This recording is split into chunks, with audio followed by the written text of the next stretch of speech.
warahmatullahi wabarakatuh.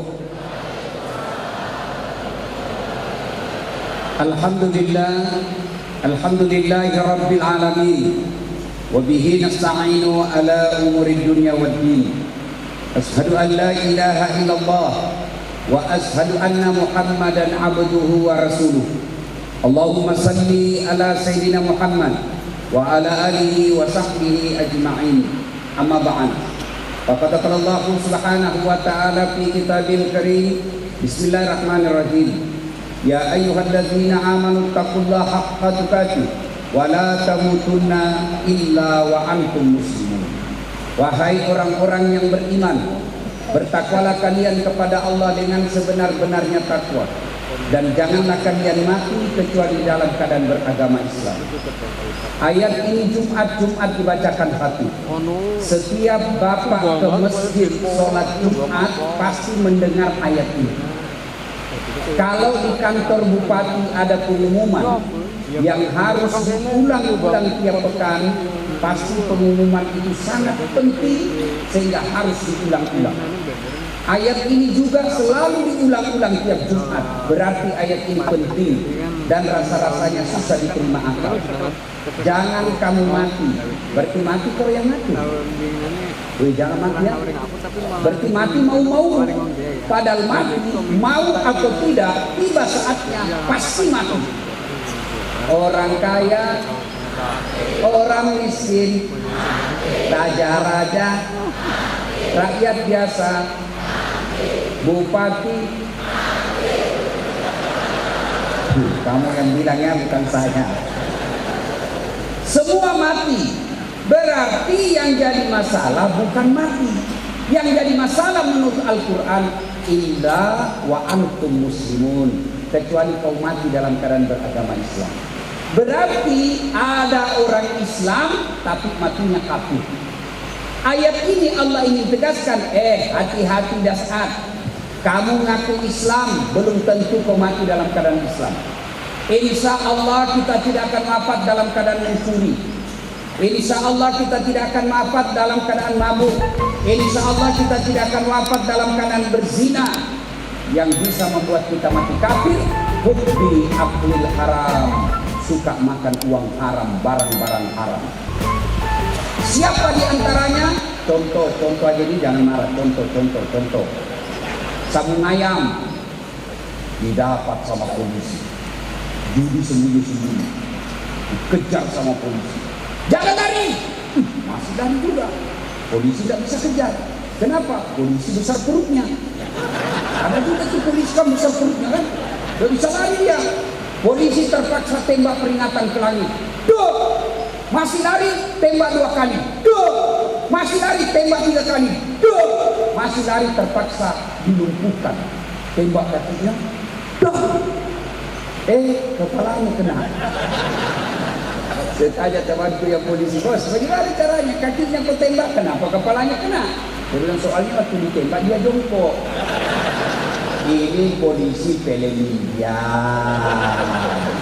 bukan polisi Indonesia. Bu, jangan musuhi polisi.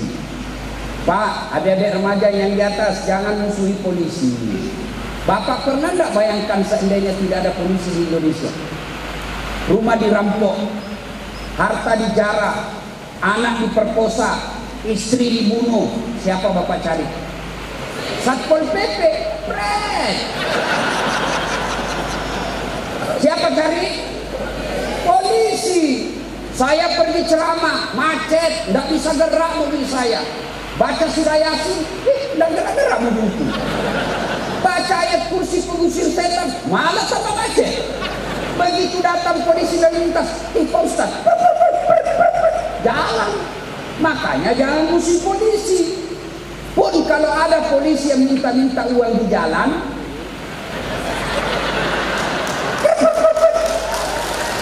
kau melanggar, kau tidak lihat ini. Saya lihat Pak. Kenapa kau melanggar? Saya lihat dia Bapak. Kenapa kau tidak lihat saya? Bapak sembunyi di tikungan. Mana surat-suratmu? Berusaha surat semua lengkap. Saya bilang kamu, Kenapa bapak bilang? Kau pembohong. Maksudnya apa? Itu motormu Honda, jaketmu Yamaha. Itu polisi film India. Bu, jangan musuh polisi. Jangan musuh polisi. Kalau ada yang kita ribut-ribut sudah lebih 1 bulan, yang film Rambo itu. Pak, Bu, tahu nggak berapa polisi di Indonesia sekarang? 147.000. Yang ada ribut-ribut yang jahat itu tidak sampai 100 orang. Maka cintai dan sayangi polisimu. Ini ada yang amankan kita. Kalau ada yang jahat, tadi saya dengar rapat dengar pendapat Bapak Kapolri dengan anggota DPR. Pak Kapolri sudah bikin kesimpulan. Kami akan tindak tegas. Mudah-mudahan kali ini rahmat Allah di kepolisian yang ditunjukkan polisi-polisi jahat, maka Kapolri diberikan kekuatan untuk membersihkan polisi dari orang-orang jahat. Bapak tahu enggak? Tadi saya baca-baca Al-Quran, Al-Baqarah ayat 72. Oh, Pak Bupati, ternyata ada ceritanya di situ. Kamu membunuh orang, lalu kamu nuduh-nuduh orang lain membunuhnya, maka Allah yang akan mengungkapnya. Ada dalam surah Al-Baqarah itu, Pak. Dan ini terjadi dalam film Rambo. Film apa tuh? Tapi jangan musuhi polisi. Jangan musuhi polisi. Kalau tidak ada polisi di Indonesia, bagaimana kita, Pak? Rumah diserobot, harta dijarah, motor dicuri. Ini cari siapa? Penghafal Quran. Tidak ketemu. Maka kita cari polisi. Maka polisi harus baik untuk melayani, mengayomi, dan melindungi masyarakat Republik Indonesia. Polisi juga jangan musuhi ulama.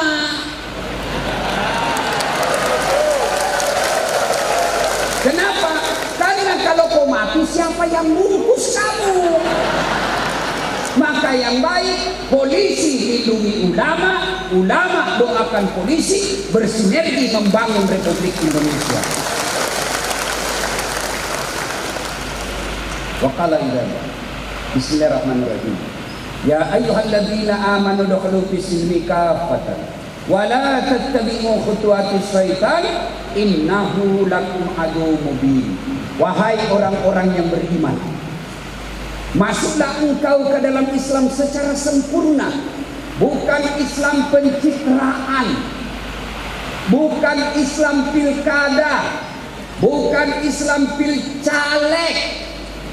Itu caleg kalau mau dipilih, Masya Allah, penampilannya kala-kala ustaz, pakai serban, pakai gamis, biar tidak diundang datang. Sekali terpilih, hilang. Ada caleg begitu di sini? Ada? Kamu salah, kenapa kau pilih? Ada anggota DPR di sini hadir? Allahu Akbar, ketua DPR kita hadir di tempat ini. Kita doakan mudah-mudahan beliau terpilih lagi. Nah, coba deh itu anggota DPR kalau caleg, dibagi-bagi kartu namanya, Pak. Pilih saya. Sama-sama kita orang Banyumas. Orang Banyumas dengan orang Bugis itu sama, Pak. Sama-sama keras suaranya. Cuma orang Banyumas takut sama istrinya. Kalau orang Bugis, istrinya lebih berani.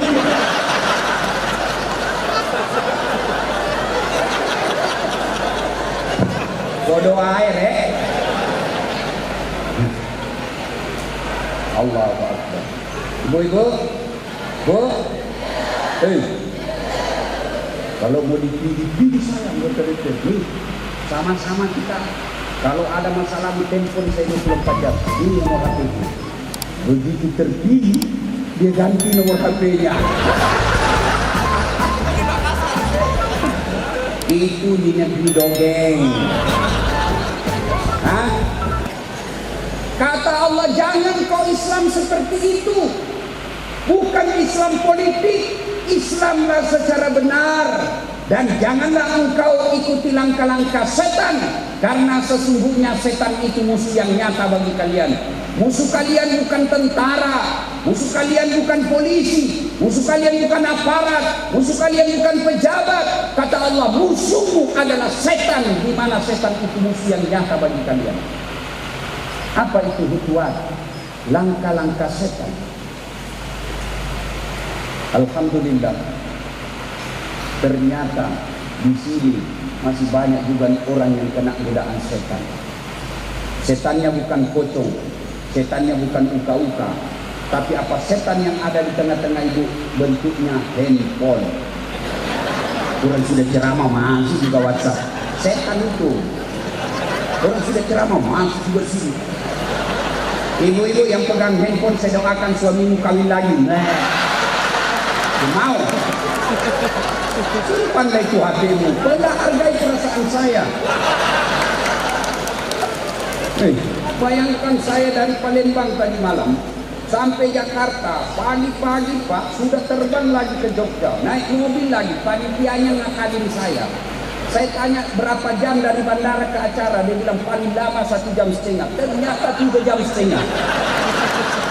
Saya tanya yang undang, kenapa kau bohongi saya? Dia bilang kalau saya kasih tahu 3,5 jam, Pak Ustadz pasti tidak mau. Aduh, gila juga itu. Sampai lagi di sini belum enak rehat, pergi lagi ke sampai tempat ini. Untuk apa? Menghargai undangan orang Banyumas.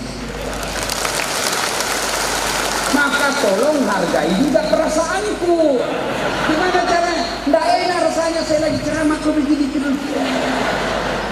Kita merekam Ustaz, kamu rekam jarak 30 meter, HP-mu HP tua, kameranya kabur, pasti hasilnya jelek.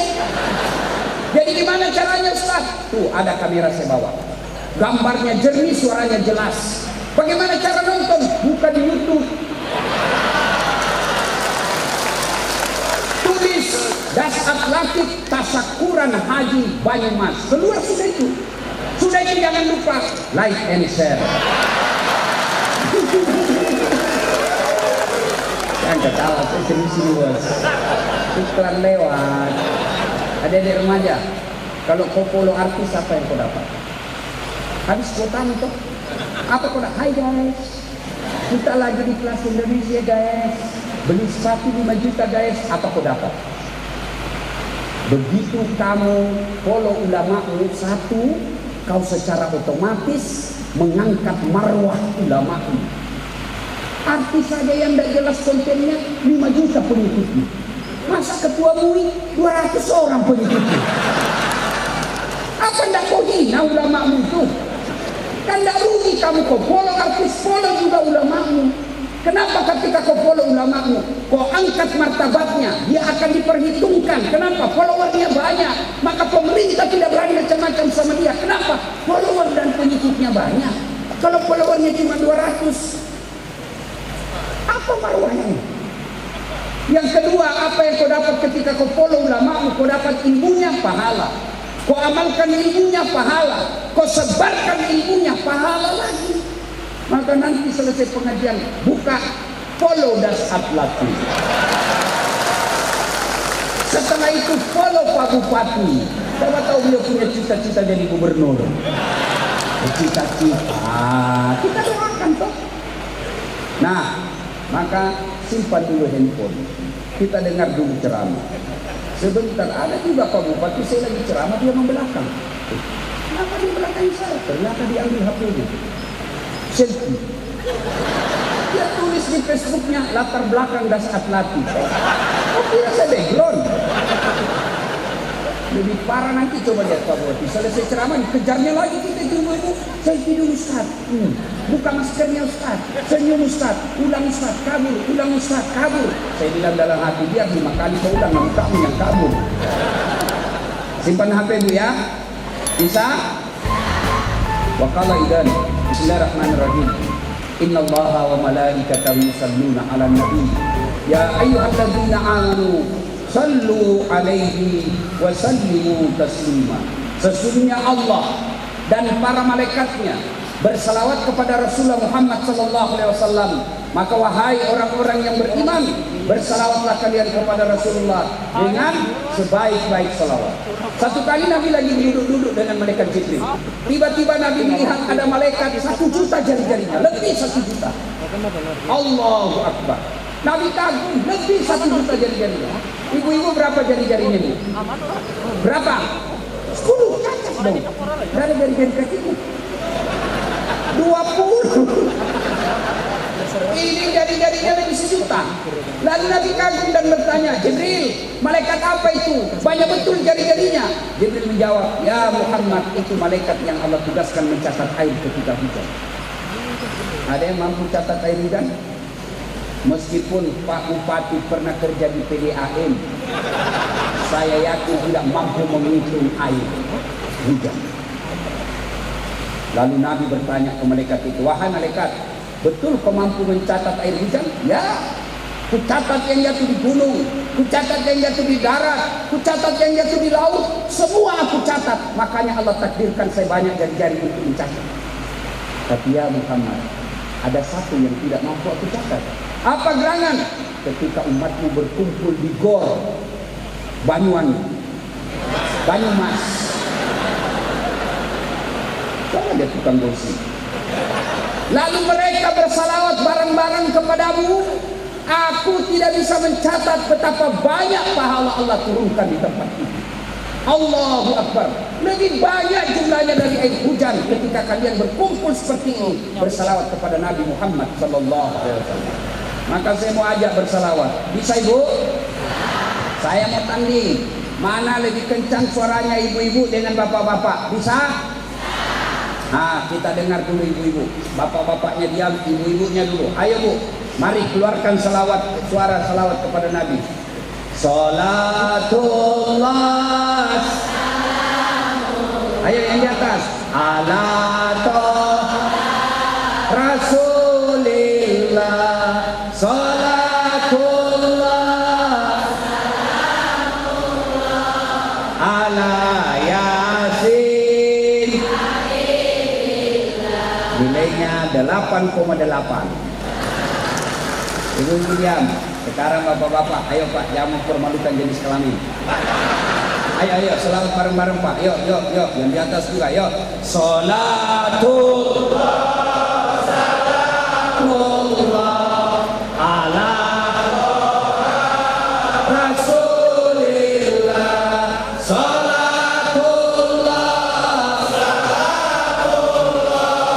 Ala Yasin. Allahu Akbar. Nilainya 9,0. Diam. Kita dengar yang di depan. Bupati dan rombongan. Nah, ini bos-bos kan pejabat Forkopinda. Nah, diam, kita dengar ini para pejabat kita. Ayo pak, jangan mempermalukan pejabat. Ayo pak, yuk. Ya, diam. Yang lain diam, kita dengar ini ya. Salatullah, salamullah ala Toha Rasulillah. Salatullah, salamullah ala Yasin Habibillah. Nilainya 9,9.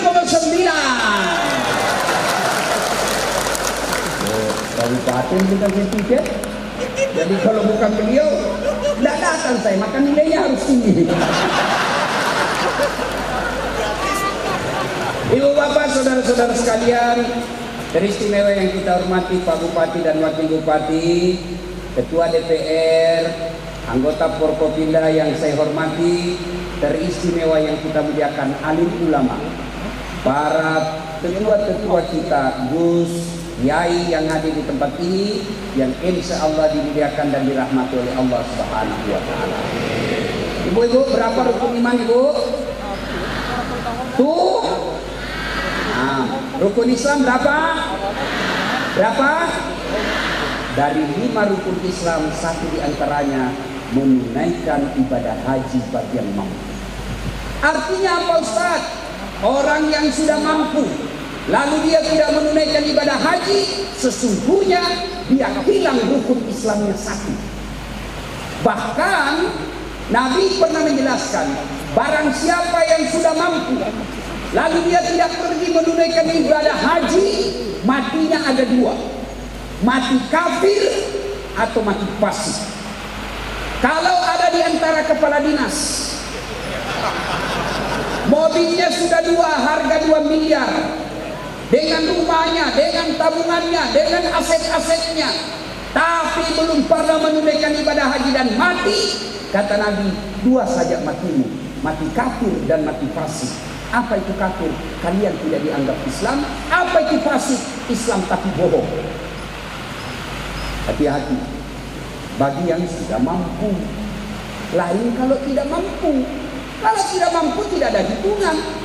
Dan hebatnya yang kedua, untuk kita ketahui, barang siapa yang berkunjung ke Baitullah, kata Nabi, Allah kasih kalian dua hadiah. Bagi bapak-bapak yang sudah menunaikan ibadah haji ini, yang ke Baitullah, Allah memberikan dua jaminan. Satu, diampuni dosa-dosanya. Dua, dikabulkan doa-doanya. Bapak beli mobil, berapa biaya haji? Kurang lebih 40 juta. Tambah biaya pekerja-pekerja belanja 50 juta. Bapak habis duit 50 juta, ini bapak dua hadiah dari Allah. Diampuni dosa-dosamu, dikabulkan doa-doamu. Tapi bapak DP mobil 50 juta, tidak ada jaminan diampuni dosa, dikabulkan doa. Bisa jadi dengan mobilmu bertambah dosamu. Kenapa? Mobilmu kau pakai selingkuh, mobilmu kau pakai ngantar istrinya orang, mobilmu kau pakai pergi judi. Maka mobil yang kau gunakan 50 juta itu tidak mendekatkan dirimu kepada Allah, tapi ke Baitullah. Balasannya Allah kabulkan doa-doanya, Allah ampuni dosa-dosanya, dan kembalinya kalau dia mabrur tidak ada balasannya kecuali Jannatul Firdaus. Cuma yang jadi masalah mana itu mabrur? Apakah semua ini sudah mabrur? Mari kita dengar kisah. Ada orang kiai memiliki 2 orang santri. Diberikanlah ilmu-ilmunya Pak Kiai. Seluruh kitab-kitab sudah diberikan kepada muridnya. Lalu gurunya berkata, "Nah, semua ilmu dariku aku sudah berikan semua padamu. Silahkan kau turun keluar dari pesantren ini. Hiduplah dengan ilmu yang kuberikan." Turunlah 2 ilmu ini, 2 santri ini. Yang satu jadi pedagang, yang satu jadi tukang kebun. Yang tukang kebun, dia tanam padi, dia tanam ubi. Dia tanam apa itu? Apa? Ubi. Panen Pak. Begitu panen, alhamdulillah sukses. Dia ingat gurunya Pak Bupati. Lalu dia berkata, ini ilmu dari guru sehingga saya bisa panen. Dia ambil daunnya yang paling baik, dia masukin dalam karung, dia pikul, jalan naik ke pondoknya. Assalamualaikum warahmatullahi wabarakatuh. Pak Kiai, Pak Kiai kita kau nak dia kabar. Alhamdulillah api-api. Guru, setelah saya keluar dari pondok saya jadi pedagang. Ini ada ubi saya bawa. Mudah-mudahan guru sehat walafiat menikmati ubi. Waduh, baik sekali kau. Bawa ke dalam ibumu. Bawa ke istrinya Pak Kiai. Ceritalah murid dan guru. Selesai cerita, kata santrinya, "Pak Kiai, mohon izin saya pamit dulu." Kata gurunya, "Tunggu dulu lah, kok duduk lagi sini?" Masuklah Pak Kiai ke istrinya. "Bu, ini anak kita bawa ubi. Kita kasih apa dia pulang?" "Gak ada Pak, gak enak dia pulang kosong. Gak ada, kok cari lah oleh-oleh. Gak ada, kecuali itu kemarin Pak Sekda datang bawa kambing." Kata Pak Kiai, "Sudah kasih aja itu kambing, saya kolesterol." Pulanglah dia bawa kambing, sambil jalan bawa kambing. Ketemu sama temannya yang pedagang. "Assalamualaikum Mas Bro." "Waalaikumsalam." "Dari mana sampean?" "Dari rumah Pak Kiai." "Loh, kok ada kambing?" "Alhamdulillah baiknya Pak Kiai. Tak bawain ubi, dia kasih saya kambing." "Apa? Ubi saya bawa dikasih kambing." "Kamu bawa ubi?" "Iya." "Dikasih kambing?" "Iya." Jalan kalkulatornya pedagang. Namanya pedagang, mikirnya biasa sama politisi Pak. Dia lihat majelis taklim yang ada di otaknya satu kursi nih. Wah, dia ingat. Akhirnya apa? Pulang ke tokonya, diisi open cupnya sembako, mobilnya diisi sembako, isi beras, gula, tepung, telur, daging, minyak, daging ke gurunya. Assalamualaikum guru. Waalaikumsalam. Kau nak, gimana kabarmu? Setelah saya keluar dari pondok ini saya jadi pedagang. Ini ada sembako satu mobil. Masya Allah, baik betul sifatnya. Bawa dalam ke ibu. Diangkut. Cerita-cerita guru, mohon maaf, saya mau balik dulu. Masuklah gurunya. Apa dikasih? Gak ada pak. Kasihan yang pulang kosong. Ada yang ujinya temannya itu.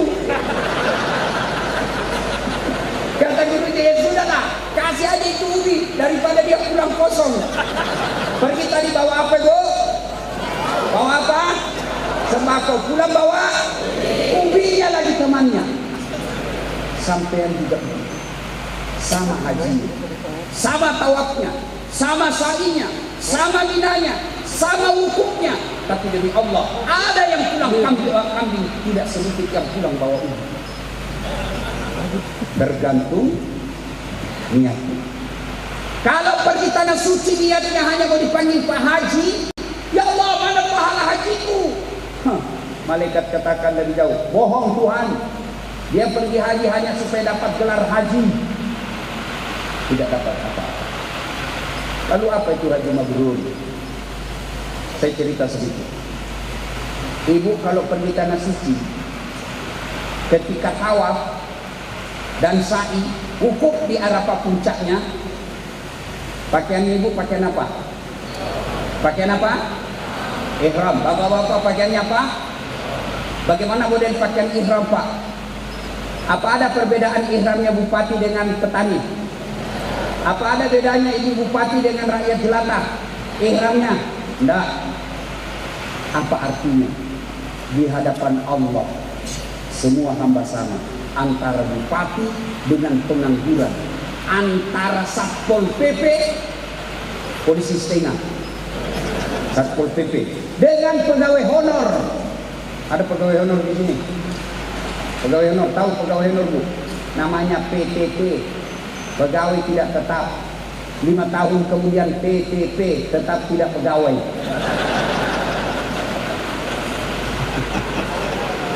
Ya tahu?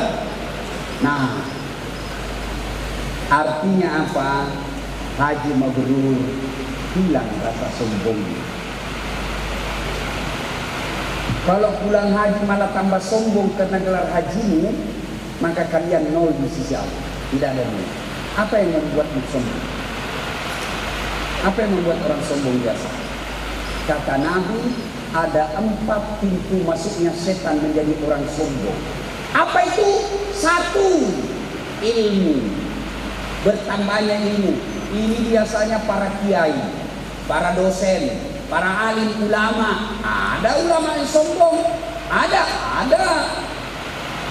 Mana ciri-ciri ulama yang sombong, penceramah yang sombong? Yang tidak mau menerima perbedaan pendapat, merasa hanya pendapatnya yang benar. Ada begitu? Ada. Apalagi masa-masa medsos sekarang. Oh, hanya dia merasa benar. Berbeda pendapat bid'ah, maulid bid'ah, Isra Mi'raj bid'ah, tidak ada pada zaman Nabi. Kalau alasanmu tidak ada pada zaman Nabi, kamu juga bayar zakat fitrah, jangan pakai beras. Karena Nabi tidak pernah bayar zakat fitrah pakai beras. Kalau kamu berkata tidak ada pada zaman Nabi, tolong kamu ceramah jangan pakai mic. Kenapa tidak ada mic pada zaman Nabi?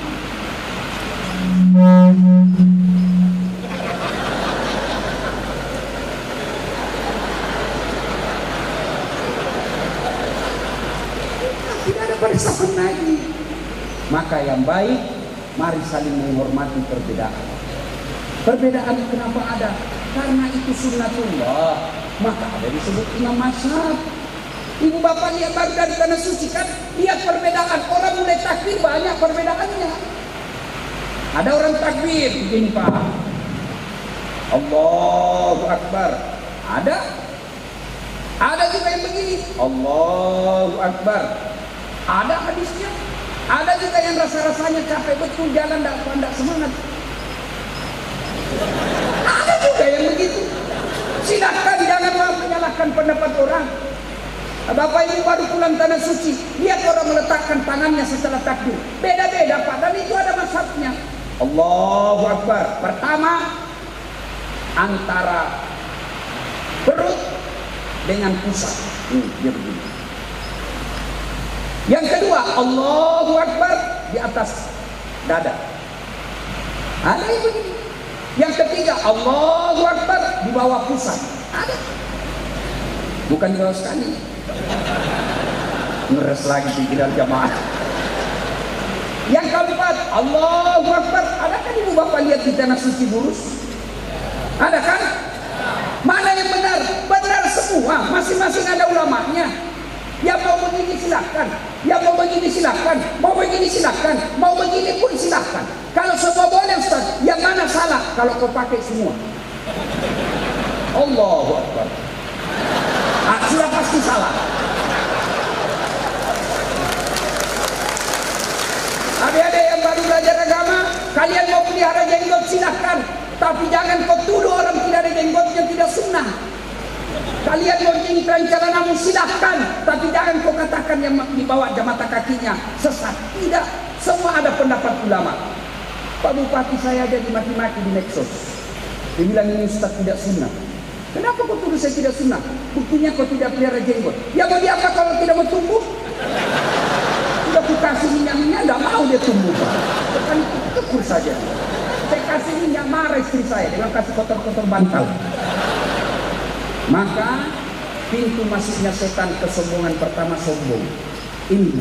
Apa yang mau disombongkan dengan ilmu? Allah jelaskan dalam Al-Quran, wa ma utitu minal ilmi illa qalila. Saya tidak berikan kamu ilmu kecuali sangat sedikit. Apa yang mau disombongkan? Kalau Allah marah, dia kasih pikun kamu. Ada obatnya pikun. Tapi sekarang tidak ada yang temukan obatnya pikun.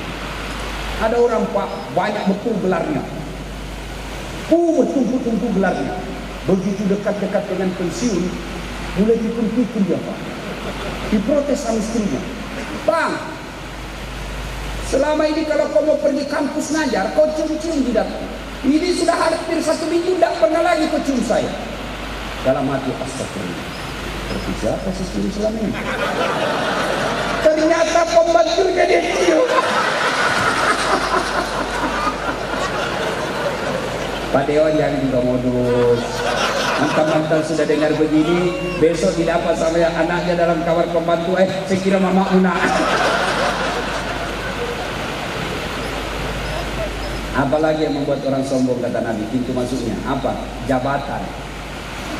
Kepala dinas mau sombong. Kepala dinas, jangan sombong. Kamu bisa jadi kepala dinas karena bupati senang kamu. Bukan kamu cerdas, enggak, karena bupati senang. Biar bupati senang, kalau ibu bupati tidak senang, dah jalan kamu bos. Apalagi kalau ibu bupati sudah bilang, saya tidak mau lihat itu anak buahmu. Pokoknya saya tidak mau lihat, tak mau. Habis kamu bos. Apalagi membuat kau sombong. Anggota DPR. 5 tahun aja men.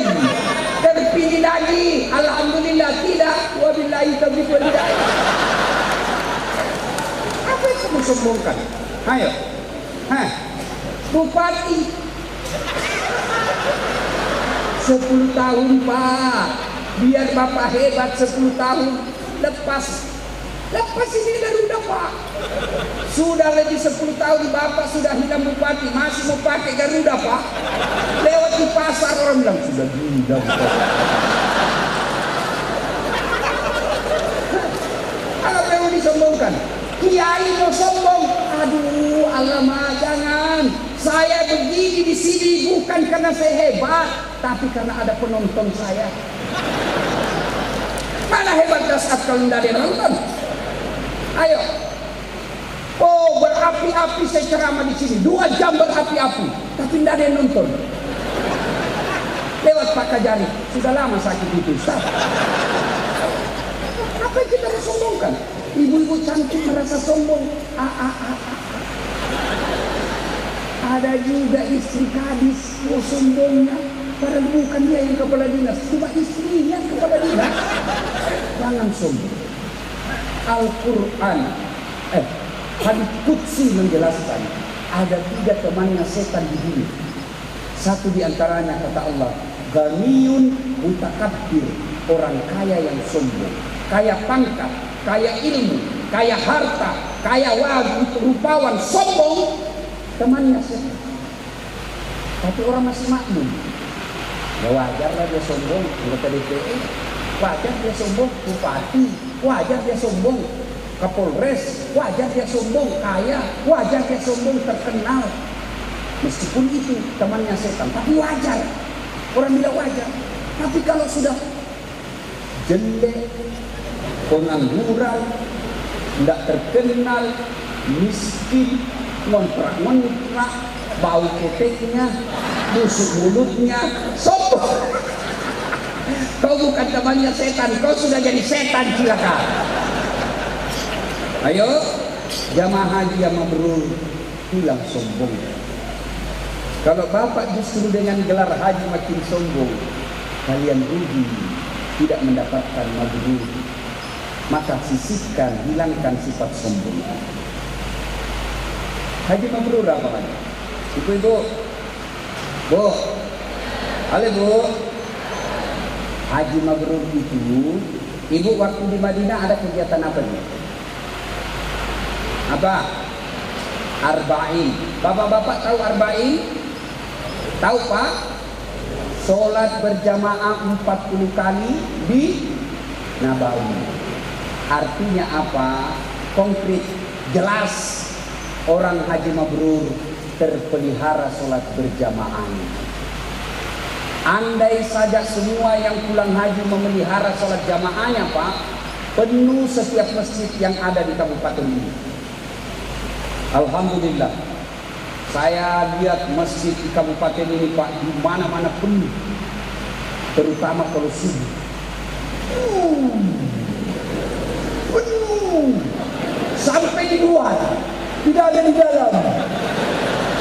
Yang ada di dalam kepala dinas sudah pensiun, dia sudah muka-muka sakaratul maut. Di dalam lomba matu.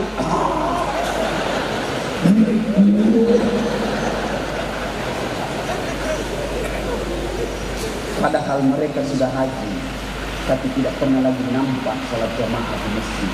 Kalau bapak mengaku mabrur, mari jangan lepas sholat berjamaah di masjid. Coba lihat ketika di tanah suci, bapak kejarkan 5 waktu. Jam 3 asar, jam 2 bapak sudah ada di masjid. Jam 5 subuh, jam 3 bapak sudah di masjid. Kenapa setelah sampai di Indonesia bapak tinggalkan salat jamaah? Kalau ibu bapak mau mabrur, tetap jaga salat jamaah. Kenapa orang malas berjamaah? Satu, karena dia tidak lihat pahalanya. Andai saja Pak Bupati mengumumkan siapa yang datang sholat berjamaah, kami kasih pulsa 200.000 satu orang, 50 kilo satu orang. Saya yakin sholat subuh jam 5, jam 8 malam sudah penuh masjid. Kenapa? Karena dia lihat pahalanya. Padahal Nabi jelaskan, andai saja kamu nampak oleh matamu pahala sholat jamaah, kalian akan datang ke masjid meskipun engkau merangkak. Andai saja kau lihat. Tapi kalian tidak mau berjamaah. Kenapa? Karena tidak lihat pahalanya. Yang kedua, kenapa orang malas berjamaah ke masjid? Karena dia tidak tahu pahalanya. Apa pahala berjamaah? Buka kitab Durratun Nasim ini. Yang pertama, kalau dia wudhu dulu, baru dia ke masjid, kata Nabi, langkah kaki kananmu 1 pahala, langkah kaki kirimu dihapuskan dosa-dosa kecilmu. Jadi ketika melangkah kaki 200 meter dari rumah ke masjid, 400 meter PP, berapa langkah kaki yang dapat Bapak? Kaki kanan 1 pahala, kaki kiri gugur dosa kecilmu, berapa langkah yang Bapak dapat? Apalagi ketika melangkah begini. Oh, udah bisa. Salatullah, salatullah ala toha rasulillah. Salatullah ala yasin. Satu pahala berjamaah langkah kakinya, satu pahala langkah kaki kirinya gugur dosa kecil. Apalagi keutamaan berjamaah, kata Nabi, semua bakteri yang kau lewati, aspal, tegel, tembok, dinding, pagar, tumbuhan, dia akan jadi saksi. Ya Allah, masukkan dia ke surga, jangan masukkan neraka, saya saksinya. Dia datang berjamaah di masjid. Itulah sebabnya Pak, ketika Bapak ke masjid, setiap sholat sunnah, setiap 2 rakaat selesai sunnah pindah lagi, sunnah pindah lagi. Kenapa? Supaya tambah banyak saksinya di akhirat kelak. Itulah sebabnya juga Nabi anjurkan, ketika kalian ke masjid, usahakan jalan mulai, pulang juga jalan malam. Sunnah. Yang ketiga, pahala berjamaah. Apabila gerimis datang, Bapak basah bajunya karena hujan, maka baju yang basah itu melindungi Bapak dari sentuhan api neraka. Jangan juga salah paham. Mentang-mentang sudah dengar ini, gerimis, dia tunggu hujan keras. Begitu hujan keras, dia buka payungnya jalan. Ah, itu belembe. Apalagi lipat 27 kali. Artinya apa? 1 kali sholat jamaah, 27 kali sholat sendiri di rumah baru sama. Apalagi keutamaan berjamaah di masjid lebih khusyuk. Apa artinya? Kalau Bapak sendiri di rumah, Pak, biasa bingung. Ini saya sudah tahiyat atau belum? Tapi kalau di masjid, ibu tidak usah khawatir, lebih khusyuk. Kalau ibu sholat di rumah banyak gangguan. Apa gangguan? Bisa jadi kucing. Begitu ibu sudah takbir baru tahu mati. Tidak ditutup meja makan, ada kucing naik, kira-kira itu masih khusyuk. Itu sudah ikan. Allah karim. Akhirnya apa? Dia kreatif, Pak. Qul a'udzu birabbin nas, malikin nas, ilahin nas. Itulah gangguan kalau di rumah. Tapi kalau di masjid tidak ada gangguan seperti itu. Apalagi keutamaan berjamaah di masjid. Di masjid kita bisa doa bersama. Mungkin ibu bapak tidak tahu doa, tapi ada alim ulama, ada ketua MUI, ada ulama besar memimpin doa, ibu mengaminkan sehingga seluruh doa dalam masjid dikabulkan. Itulah sebabnya Pak Imam, kalau ada imam di sini yang selalu pimpin sholat jamaah, ketika bapak baca doa, usahakan keraskan sedikit dan baca doa yang umumnya orang tahu apa isi itu doa. Karena kadang-kala ada juga jamaah kita tidak tahu apa diminta imam, kita penting amin aja. Amin, amin, amin. Amin. Amin, amin, amin. Tidak tahu. Siapa tahu yang jadi imam anak muda, belum dapat istri. Kita berdoa, ya Allah berikan kami jodoh. Kata bapak di belakang, amin. Istrinya juga di belakang, amin. Berarti kau izinkan suamimu kawin lagi. Nah, itulah keutamaan sholat jamaah. Banyak lagi, tapi waktu terbatas. 1, penyebab orang malas jamaah ke masjid karena dia tidak lihat pahalanya. 2, karena dia tidak tahu pahalanya. Yang ketiga, manajemen masjid tidak bagus. Ada masjid saya bangun. Bapak-bapak, kalau bapak like and share ceramah saya, itu sesungguhnya bapak membangun masjid. Karena semua keuntungan saya di YouTube, alhamdulillah penonton saya sekarang di YouTube sudah 251 juta. Dan itu semua dana-dana yang saya dapat dari YouTube, alhamdulillah sudah jadi masjid. Insya Allah dalam waktu lagi proses sekarang di Makassar, saya bangun masjid, insya Allah menjadi masjid yang cantik di Makassar. Dan saya membuat markas kader ulama. Apa maksudnya? Markas bukan pesantren, tapi ada anaknya Pak Bupati. Ustaz, ada anak saya sudah dari pesantren tapi tidak tahu ceramah. Sini saya ajarkan, namanya public speaking. Itu ada kelasnya khusus public speaking. Ada kelas kedua, kelas multimedia. Bagaimana ceramah di depan kamera. Karena tidak gampang Bapak ceramah depan kamera. Kalau Bapak ceramah di masjid paling dengar 200 orang. Tapi kalau Bapak ceramah di YouTube, Instagram, bisa sampai dari Sabang sampai Merauke. Ribuan orang nonton, bahkan orang luar negeri pun nonton. Itu kelas multimedia. Tapi ada yang paling penting. Apa itu? Kelas adab. Biar tinggi dia punya ilmu. Kalau tidak tahu sopan santun, nol di hadapan Allah. Itu kelas adab. Nah, itulah yang saya bangun. Nah, ibu bapak, ketika kita sholat berjamaah, banyak yang tidak mau datang ke masjid. Manajemen masjid tidak bagus. Masjid yang saya bangun itu, Pak, yang sudah ada sekarang, itu di bawahnya kolam. 1 hektar itu pekarangannya. Pekarangannya saya pelihara kucing. Saya bikinkan tempat-tempat foto yang ada foto saya besar sekali. Kalau orang mau datang saya tidak ketemu, dia pergi saja dengan foto saya itu.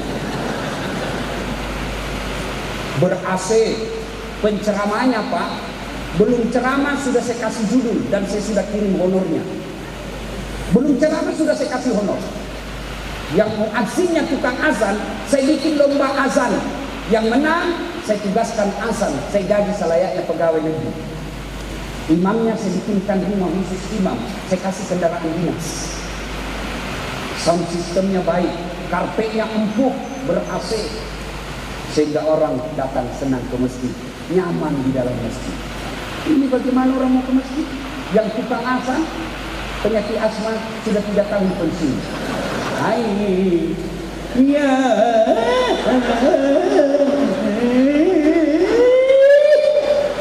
apa nak mau jengkel anak muda?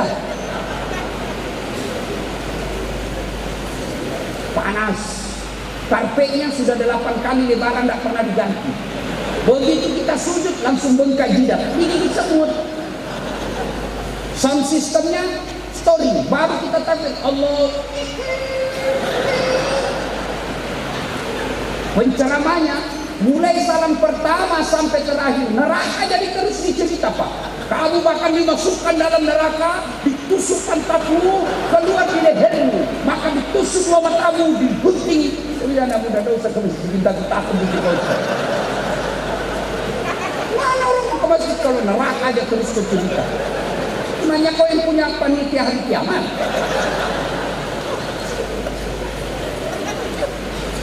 Dapat lagi Pak Imam, Allah karim. Imamnya suka balik-balik sunnah Pak. Saya heran sekarang lihat imam-imam yang muda penghafal Quran. Senang betul dia panjang-panjang. Itu tidak diajarkan Nabi. Kata Nabi, kalau kau jadi imam, baca ringkas bacaanmu. Itu Nabi kalau sendiri Pak, dia baca surah-surah pendek. Kalau beliau imam, beliau baca surah pendek. Kalau sendiri, dia khatamkan 1 juz. Kalau sendiri, ini kalau sendiri, kul-kul. Kali jadi imam Pak, Allah kali ini. Mulai takbir sudah lama, panjang Pak.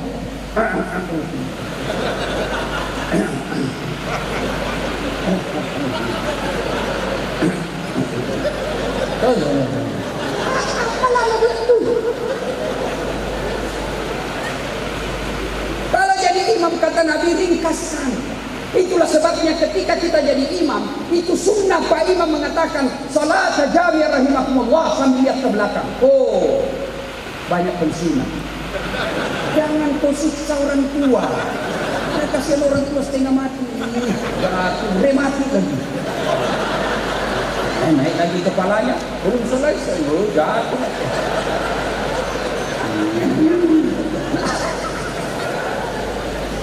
Yang di belakang, kenapa Nabi katakan ringkaskan? Karena di belakang itu macam-macam. Ada ibu-ibu asam urat, tidak bisa lama berdiri karena berat badan. Ada bapak-bapak yang tahan kentut. Ada adik remaja yang pakai sepatu baru, lupa situ baik hilang sudah sepatu baik. Aduh, belum lunas lagi. Itulah sebabnya kata Nabi ringkaskan, karena orang di belakang macam-macam. Yang kedua kata Nabi, bacalah yang umumnya orang hafal. Kenapa? Satu, kenapa Nabi anjurkan baca yang punya harapan? Satu, supaya orang bisa khusyuk mengikutinya. Coba kalau imamnya membaca Qul huwallahu ahad, anak-anak kan ikut. Kenapa dia hafal? Qul huwallahu ahad, dia ikut. Kenapa dia hafal? Tapi begitu imam membaca Al-Anfal ayat 5 sampai 80, imam khusyuk dengan bacaannya, kita khusyuk dengan hayalan. Kita mau ikut, tidak dihafal. Kita mau rukuk, belum selesai, terpaksa kita baca semua pengumuman di dinding. Keadaan keuangan masjid, pemasukan 2.500.000.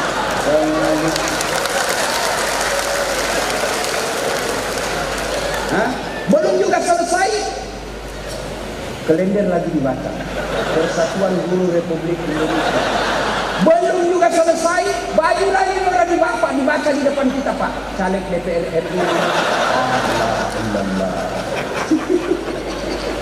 Siapa salah? Siapa salah? Imam. Itulah juga sebabnya ketika jadi imam, baca supaya orang bisa khusyuk ikutin. Dan yang kedua, ketika kalian salah Pak Imam, ada yang bisa bantu. Coba kalau imam baca Wadduha salah, ada yang bisa bantu. Tapi begitu imam membaca Al-Anfal salah, ya hadapi kesusahannya sendiri. Bikin soal jawab sendiri. Ini wallahu a'lam, ini cerita, tidak tahu benar atau tidak. Ada anak santri penghafal Quran pulang kampung dites hafalannya. Kaulah jadi imam nak. Imamlah dia, masjid tua tempatnya Pak. Begitu dia jadi imam, tiba-tiba dia baca surah yang panjang. Dan agak dia saja yang hafal. Tiba-tiba ada cicak jatuh dekat telinganya. Stres ya Pak, kaget. Namanya orang kaget, stres. Orang stres hilang hafalan. Dia lupa apa sambungannya. Dia ingat, lupa betul dia. Suasana hening dalam masjid. Tiba-tiba ini imam anak muda, dia bilang, tolong sambung di belakang. Dia bilang yang di belakang, saya juga tidak tahu. Tiba-tiba dia berteriak, ada anak muda berteriak dari belakang. Kalau begitu ya sudah, Allahu Akbar. Siapa salah? Siapa salah? Imam. Ini bukan cerita, saya ngalami waktu saya masih kecil di kampung. Sujud Pak Imam. Kenapa lama betul ini? Tidak seperti biasanya. Lama betul kita sujud. Tiba-tiba ada kawan saya diangkat kepalanya. Teriak, hilang imam. Ternyata imam yang kita tunggu hilang. Dia keluar dari samping. Kan masjid NU biasa ini kan ada masjid, ada pintu keluar kan? Bubar sholat Pak. Bubar ditanya Pak Imam. Pak Imam, kenapa kau tinggalkan saf? Saya kentut nah. Dia bilang, Pak Imam, lain kali kalau kau kentut, kasih naik kepala supaya kita lihat kau mengerti. Dia bilang, sengaja nah, saya malu kau tahu. Siapa salah? Siapa salah? Siapa salah? Imam. Dalam fikih sholat jamaah diterjemahkan ke dalam kehidupan bermasyarakat. Jadi makmum boleh siapa saja. Mau yang paling cerdas sampai orang goblok boleh jadi makmum. Tapi imam hati-hati. Kenapa? Karena kalau salah imam bubar jamaah. 2024 kita akan memilih imam. Imam untuk Republik Indonesia. Jangan pilih karena sesukumu. Jangan pilih karena seagamamu semata. Jangan pilih karena separtaimu. Jangan pilih karena temanmu. Tapi pilih yang kau yakin dia akan menjadi pemimpin. Kalau Bapak Ibu salah memilih pemimpin, baik presiden, anggota DPR, gubernur dan bupati, maka kalian akan bubar bermasalah. Maka jangan heran Indonesia termasuk produsen penghasil minyak sawit terbesar nomor 1 di dunia, tapi kita pernah bingung kehilangan minyak goreng. Maka tidak usah demo, Tidak usah ribut di medsos. Cukup 2024 kelak hati-hati memilih pemimpin. Dari haji mabrur datanglah sholat berjamaah. Itu sudah tanda konkret haji mabrur. Yang ketiga, ibu ketika haji ada melemparkan. Tahu nggak sejarahnya melempar?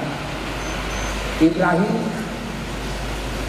potong sapi, potong onta 100, sapi 300, domba 1000.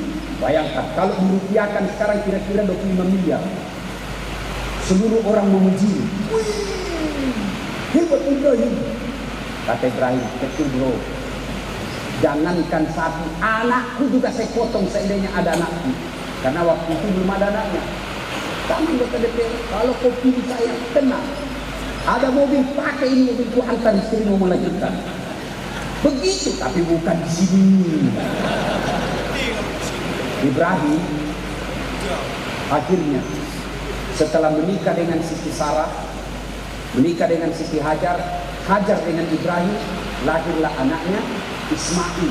Lagi lucu-lucunya tanggal 8 Zulhijjah Ibrahim mimpi, Ibrahim, Ismail waktu itu 13 tahun. Kau pernah berjanji kalau ada anakku, saya potong anakku. Sekarang ada anakmu, potong itu. Ibrahim bangun. Ini wahyu atau mimpi? Wahyu, mimpi, mimpi, wahyu. Berpikir-pikir. 8 Zulhijjah. Maka kita sekarang 8 Zulhijjah disebut hari tarbiyah, hari berpikir-pikir. 9 Zulhijjah. Mimpi lagi. Ibrahim, potong anakmu. Kau sudah janji saya. Bangun Ibrahim. Ini bukan mimpi. Ini wahyu. Nabi Ibrahim 9 Zulhijjah. Yakin ini perintah Allah. Maka kita 9 Zulhijjah sekarang disebut hari Arafah atau hari keyakinan.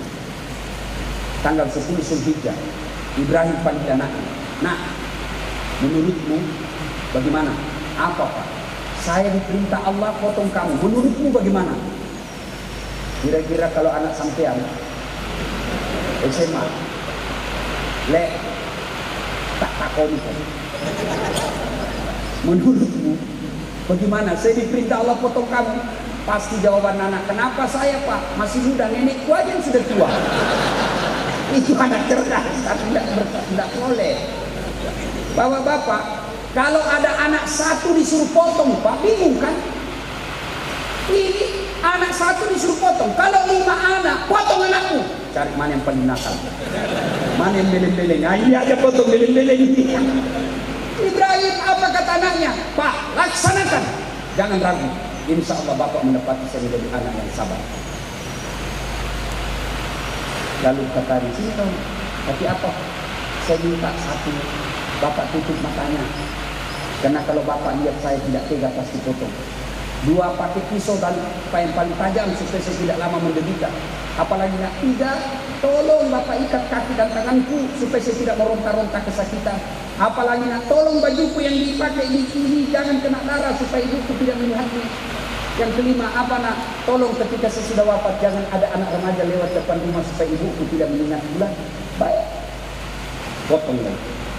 Sampai di dulu waktu pergi kan kalau sudah sampai di situ di Mina kan di batu tengok sebelah kiri sebelum rumah raja ada kartu apa itu pos-pos seperti pos security di atas bukit. Habis itulah Ismail dibaringkan dipotong bapaknya, dipotong.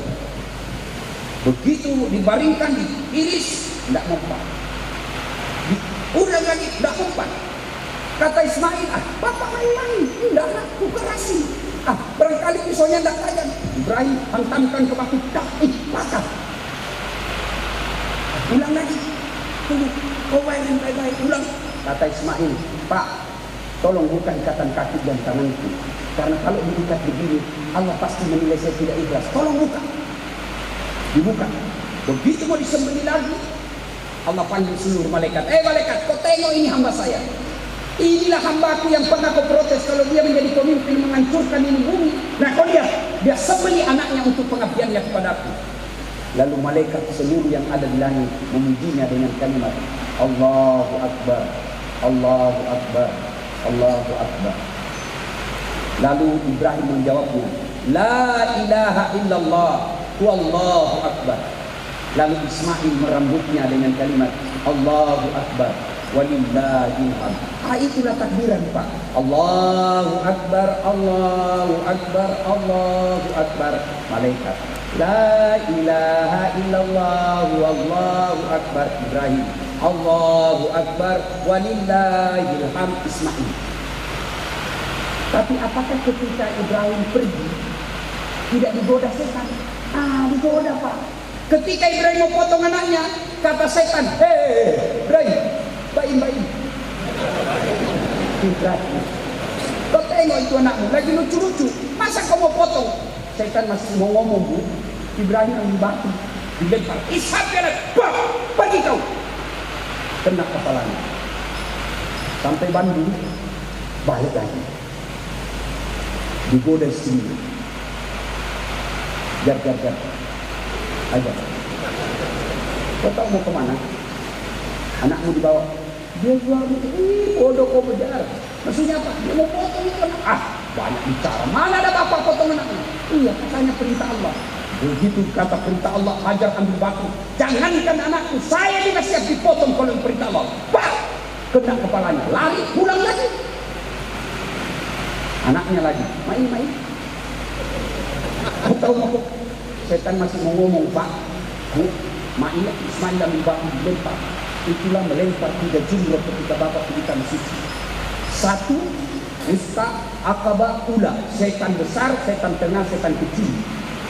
Tapi ternyata ada jamaah haji dari Indonesia. Sudah menggoda Islam ini kurang ajar. Mana batu? Ya, batu, Pak, dilempar. Bismillah, tak. Kembali itu batu, Pak, dilempar. Hampir kena kepalanya. Dia tangkap itu batu. Tertulis sesama setan dilarang saling melempar.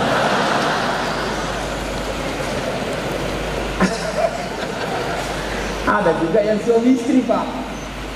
Ada suami istri. Dia pura-pura lempar pada istrinya, kena ini setan, Pak. Karena istrinya suka menjaga suaminya. Ada suami di sini takut sama istrinya. Itu kan digoda kan. Ibrahim berhasil mengalahkan, goda lagi istrinya, berhasil lagi. Dalam rumah tangga ada orang suaminya berhasil mengalahkan setan, tapi istrinya gagal. Akhirnya apa? Suaminya dikumpuli. Pakai kipas. Itu baru 2 tahun kepala dinas, cincinnya istrinya, gelangnya kayak pelet sepeda. Kamu ini sudah senior, paling senior kepala dinas, nggak bisa ngapa-ngapain. Itu setan, Pak. Lempar jumbo. Ada di sini bapak-bapak tanggung jawab kerja. Ada? Berhenti kau jadi laki-laki. Dia ngamuk, Ustaz. Kenapa kalau dia ngamuk? Dia pecahkan piring, Ustaz, kalau dia marah. Pecahkan satu musim. Dia pecahkan gelas, pecahkan juga gelas. Kalau dia pecahkan 1, bapak pecahkan 5. Kenapa? Piring, gelas bisa dibeli. Harga diri sebagai suami tidak boleh dijanji istri. Takbir! Itulah yang takut sama istrinya. Ibu-ibu juga jangan keterlaluan. Kenapa? Saya bela kau sekarang. Bu, ciri-ciri haji mabrur tidak kasar sama suami. Ini memang ada istri kasar betul sama suami. Digoblok-goblok. Memang kamu goblok. Alangkah bahagianya kita seorang suami. Begitu datang suaminya kau sambut, Assalamualaikum kakandaku adjunaku. Waduh, saya istri saya itu, kalau saya datang dan marah-marah, dia peluk saya. Lalu dia menyanyi, bila kamu di sisiku, hati rasa syahdu. Tenang perasaan saya. Saya masuk kamar lagi, berantakan kamar. Kenapa kau terbegini kamar? Dia peluk lagi saya dari belakang sambil menyanyi. Isaplah wah. Saya juga kalau istri saya marah sama istri, tidak pernah saya kata-kata kasar. Saya nyanyi juga. Saya paling sering dikomplainkan istri saya. Kenapa sih jarang di rumah, Ustaz? Saya cuma marah, saya cuma nyanyi. Tiap malam engkau ku tinggal pergi. Bukannya aku sengaja. Demi kau dan si buah hati, Terpaksa aku harus begini. Tenang. Suami istri bertengkar, hamil lagi.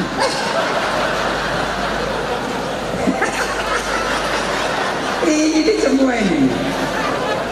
Pak Bupati, ada yang nanya sama saya ini di Makassar. Dia bilang, Ustaz, kenapa suamiku tidak betah di rumah? Saya takut dia tersinggung. Diceritakan lah. Bu, ada orang suami istri, istrinya suka ngomel. Ngomel aja kerjanya. Ada uang, tidak ada uang, ngomel aja kerjanya. Suatu ketika suaminya dapat bonus. Dia pikir, saya mau belikan emas istriku. Dia bawalah ke toko perhiasan.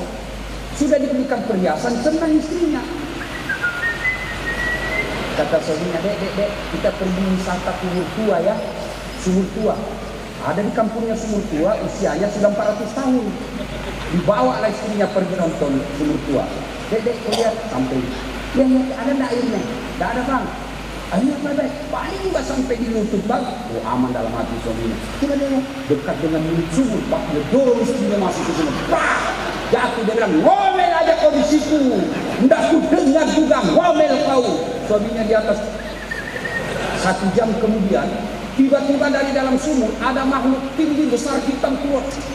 Kaget suami, siapa kamu? Saya jin penunggu sumur ini. Saya sudah 400 tahun tenang-tenang di dalam. Ada perempuan baru 1 jam di dalam. Nggak ngomel aja kerjanya. Nggak tahan saya, ledek saya lari. Bayangkan Bu, jin aja 400 tahun tidak tahan. Apalagi suamimu yang sudah pensiun. Ya juga mantan-mantan suami sudah pensiun, ibu lagu-lagunya. Dia usap-usap kepalanya suaminya sambil tidur dan menyanyi. Bila Israel datang menjemput, salatullah salamullah ala Toha Rasulillah. Salatullah salamullah ala Yasin. Ustaz, apa hikmah lempar 3 jumroh? Itu permusuhan abadi antara setan dengan kita. Bagaimana setan menggoda kita, ibu-ibu? 1, berpakaiannya tidak sopan. Itu setan itu. Jangan sampai ibu sudah pulang tanah suci masih suka pakaian sempit-sempit. Itu setan berhasil menggoda itu. Apa dilarang perempuan olahraga? Boleh, ibu olahraga sehat supaya suami senang.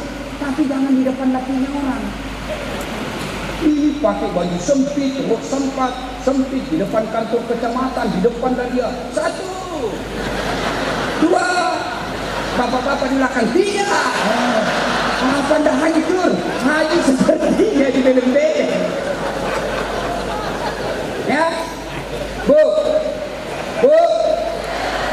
Apalagi yang bisa jadi temannya setan? Suka gosip. Gibah, itu godaan setan. Dibuatkan kita enak itu kalau gosip kan. Pertama dicerita sinetron, lama-lama pergi pengantin itu. Saya aja lewat di sini ada yang gosipin saya tadi Pak Bupati. Bilang ibu-ibu itu juga bajunya waktu di YouTube. Dasar tukang gosip. Padahal sudah haji. Kalau haji mabrur, ada yang ngadain gosip. Anak, na'udzubillah min dzalik. Kita berlindung kepada Allah dari keburukan itu. Jangan malah ditambah-tambah. Itu godaan setan. Dan puncak godaan setan, kata Nabi, al-mutahawwil bis shalah, yang menganggap enteng salat. Pak, Bu, di sini ada Pak Bupati. Pak Bupati pasti ada ajudannya. Coba lihat kalau Pak Bupati panggil ajudan. Ajudan! Itu ajudan dia lagi baru Pak. Langsung dompak. Siapa itu Pak? Itu ada kacang jadinya dia makan dengan kulit-kulit. Ya toh Pak? Kira-kira ada enggak ajudan dipanggil? Ajudan! Tunggu dulu Pak. Ini tidak leher ini. Ajudan! Bapak dan dia sibuk. Dimutasi kau bos, mandor. Staf ahli yang ada stafnya. Padahal bupati ada bidang jabatannya. Tapi begitu takutnya kita menolak panggilan kita. Lalu kenapa ketika Allah memanggilmu, hayya 'alal falah, sini saya kasih kau kemenangan. Itu arti hayya 'alal falah, sini saya kasih apa yang kau mau. Tapi jawaban kita, tunggu. Bayangkan, bupati aja kamu tidak berani suruh nunggu. Masa Tuhan? Wajar, 30 tahun kau jadi PNS tidak bisa lepas dari kredit. Kenapa Allah suruh menunggu? Itu Bapak biasa orang tanya saya. Coba lihat gelar saya, bukan mutakabur ya, bukan mutakabur. Ini hanya motivasi. Lihat itu gelar saya, banyak betul kan? Doktor saya 2, sarjana saya 2. Kalau doktor 1 Pak berat, apalagi 2. Sama-sama 2 tapi sama-sama disiplin ilmunya sama dalam negeri itu banyak Pak. Tapi saya beda disiplin ilmu, beda negara bersamaan waktunya, tidak masuk akal. Tapi kalau Allah yang mau, kecil buat Allah kasihkan. Ibu-ibu, bisa enggak perempuan hamil tidak pernah disentuh laki-laki? Bisa enggak? Tidak mungkin kan? Tapi kalau Allah yang mau, Siti Maryam, wanita suci, tidak pernah disentuh laki-laki, lahir Isa alaihissalam kalau Allah mau. Ibu, bisa enggak orang hidup kalau dibakar api? Tidak mungkin. Tapi kalau Allah, Ibrahim alaihissalam, dibakar hidup-hidup keluar kedinginan kalau Allah mau. Apalagi jadi kepala dinas kecil men. Kan tidak usah cari muka sama bupati. Capek, cepat. Lebih perbaiki sholatmu, biar Allah yang kasih tahu. Ibu bapak saudara-saudara sekalian, banyak yang ingin kita uraikan, tapi waktu jual yang membatasi kita. Terus masih bisa 1 jam? Betul? Saya tidak bisa. Belum puas? Memangnya saya laki-laki pemuas. Nanti mudah sih kalau saya kasih puas semua ini janda-janda tua. Insya Allah lain waktu dan kesempatan. Bersyukur, berterima kasih kepada Bupati yang telah mengundang saya datang ke tempat ini. Saya tadi tidak percaya apa ada yang orang mau dengar ceramah saya di Jawa. Oh ternyata, alhamdulillah bisa juga hadir di tempat ini.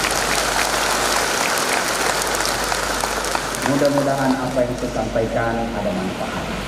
Kita intisari dulu ya. Haji Mabrur itu singkirkan kesombongan. Yang kedua, datanglah salat jamaah. Yang ketiga, musuhi setan. Jangan berpakaian yang tidak sopan, berpakaianlah yang Islami. Bapak-bapak haji, selama haji bapak pakai itu kopiah putih. Ini hebatnya ini Pak, topi begini. Kalau bapak pakai topi haji, tidak mungkin bapak salah jalan.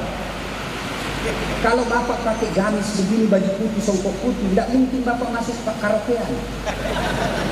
Mas, pakai pijak dulu mas. Mas itu aja beli gitu. Hah? Yang berikutnya, hindari gosip.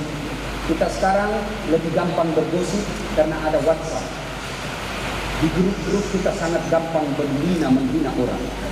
Dan yang paling konkret, Haji Mabrur, akui sholat, dirikan sholat. Apabila ini kita lakukan, alhamdulillah, malam ini betul-betul kita mendapat hikmah Haji Mabrur dan kita menikmati kemerdekaan yang sesungguhnya. Walau anna ahlal qura amanu wattaqau lafatahna alaihim barakatin minas samai wal ardh. Penduduk suatu negeri beriman dan bertakwa kepadaku, aku turunkan keberkahan dari langit dan keberkahan dari dalam tanah. Agar ini terwujud, mari kita berdoa. Kita awali dengan mengeringkan suratul Fatihah. Kepada Rasulullah Muhammad SAW. Khasiat dan keutamanya kita ikhlaskan untuk orang tua kita masing-masing. Al-Fatihah.